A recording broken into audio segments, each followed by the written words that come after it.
On the Radio is brought to you by Zurich Insurance, the perfect place to catch up with all things Melbourne. If you enjoy this content and want more inside access from the team, make sure you visit the club website. The Demons are really starting to grind through the gears now. They've moved into the 8. A man who's a real key for them, particularly forward of the ball, kicked another 2 goals on the weekend, now 15 for the year, is Jake Melksham, and he joins us live on Sports Day. Jake, welcome to Sports Day. Evening, fellas. How are we? We're good. I think you're going a little bit better. You've started to turn things around. You've gained some momentum. What for you has been the key for the last 3 weeks? Because in shortened games, 3 50-point wins in a row can't be ignored, Jake. Yeah, we have probably since that Port Adelaide game where we didn't really show up for that night, we have turned a corner a little bit. I feel like it was a little bit of an anomaly, really. We played pretty well the week before against Brisbane and we won the 2 games prior to that. So we've been in a relatively good form, I think. So stability probably behind the footy has been our key. Sides are finding it quite hard to score at the minute. So probably not something that's been a strength over the last few years, but it's really working for us. And your forward line starting to gel really well as well, Jake. I mean, granted, you've been terrific behind the footy, but you're starting to score and punish teams going forward now. Yeah, we are. I think the connection piece from 50 to 70 to the forwards has gotten a lot better, and that's been complemented by Sam Wiedemann, probably the last 5 or 6 weeks, who's in career best form and is someone I'm really happy for at the moment. So are most of the boys, because he's put a lot of hard work into his game and he's starting to get a lot of reward for the effort that he's putting in. So, we're going all right forward the ball. We're scoring a bit better, and that always helps when you're being accurate on the scoreboard. Just on that then, Jake, Sam Wiedemann, a lot of us on the outside who don't get to see you guys train at all, really, wondered why isn't Sam Wiedemann playing? This guy's an enormous talent. Did you just want to see more of a consistent effort from him? Is that what he wasn't giving for him to be playing VFL footy? Yeah, I think we always penciled him in to be in the position that he's in now. Obviously, he's a future of the footy club, and probably since that Geelong final in 2018, he hadn't recaptured that form, and for whatever reason. And I feel like now he's just sort of got all areas of his game that they're really sound. Aerially, he's always been pretty strong, but now he's starting to actually take marks instead of always just bringing it to ground.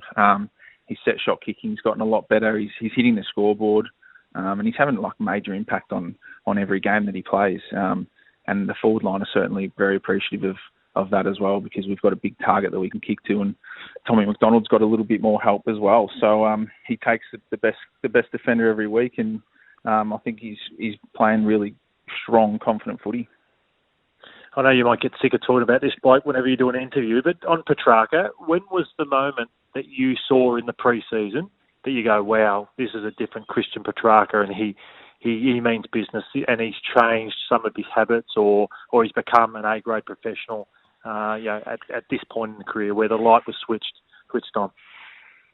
Yeah, I think when you speak about habits, Lloyd, he just had a really good summer around his running capacity. I think he's had potential to be a good runner and run on the footy field, get the footy and whatnot, but he's actually working harder than his opponents and grinding out games, which he hasn't really had the tank to do, and that's probably why he played a bit of forward, bit of mid, and to be honest, the midfield's his spot. He's a better midfielder than he is a forward.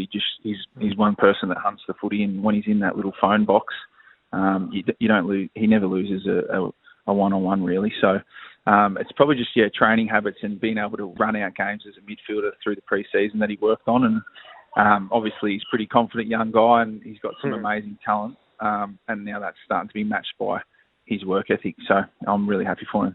Sam McClure and Matthew Lloyd on Sports Day, being joined by Melbourne star Jake Melksham. Jake, have you started using the F word yet? I know everyone says 1 week at a time, but this group that you've got is far too good not to be playing finals footy. I'm probably using it a little bit too much at home with the kids at the minute. They're working me, grinding me a little bit. We haven't. We haven't even had time to think about it, Sam. Like, we've been playing.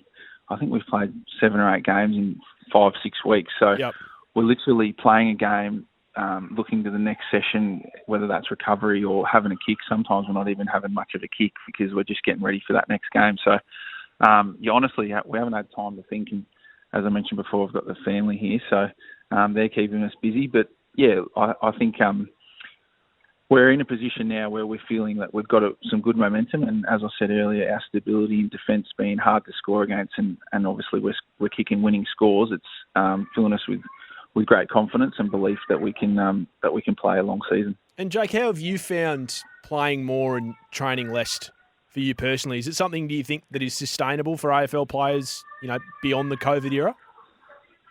I think personally, I'm not sure about other boys. They might agree with this, but I think the 4-day break's pretty challenging. I know we've had 2 of them.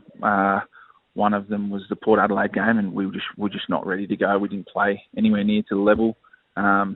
But personally, I felt like that game just popped up really quickly. And then again, the North Melbourne game after 4 days, even that just happened really quickly. So I feel like maybe 5's a good number, and anywhere to 7 obviously is great. So I actually haven't minded, backing up and playing, games within 4 or 5 days, or not really 4, but 5 or more, just because you can do a little bit during the week, but not too much. You're not too bored up here worrying about what you got next for training, because you're sort of getting ready for that next game. And obviously, if you have a bad game, you can get back on the winning board pretty soon after it. So yeah, it's not too bad. Hey Jake, you just mentioned you got your family up there with you. I was often wondering what the setup is like for a man up there with his family. You've got a couple of kids, is that right? Yeah, 2. Yeah. And so 2 kids. So what, do you get given like a sort of like an apartment style room, or what's the go when you've got a wife and 2 kids in the room? What sort of setup? Yeah, so the first 2 weeks in Manly was a bit of a challenge. We just had 2 adjoining rooms at the hotel, so there was a little door that you walk through to the other room. So that was a bit of a challenge early on. But now that we're up at Twin Waters, Novotel on the sunny coast, and there's we've got 2-bedroom studios. So there's a little living room, little kitchenette to heat the kids' food up if you're eating at home or whatnot, and a little living room to watch a bit of TV and stuff, as opposed to just being in a bedroom. So the kids are loving it. There's plenty of room for them to roam as well. There's a rugby oval up here, a big lagoon. There's a pool for them to have a swim if the weather's good, which it has been really good for the last week or so. So yeah, no complaints. We were talking earlier. We're pretty lucky that we're up here, being able to still do what we love and bring a little bit of joy to everyone back home who are, finding it hard through the Melbourne winter, which is challenging at the best of times, let alone with this virus getting around. So, yeah, we're enjoying it. No complaints up here. It's been really good. And we interviewed Angus Brayshaw on the Sunday Footy Show yesterday. He sort of panned around and he showed that you were staying at the same place as the Collingwood Footy Club. Has there been any small talk since the game about with any Collingwood players, or do you keep your distance?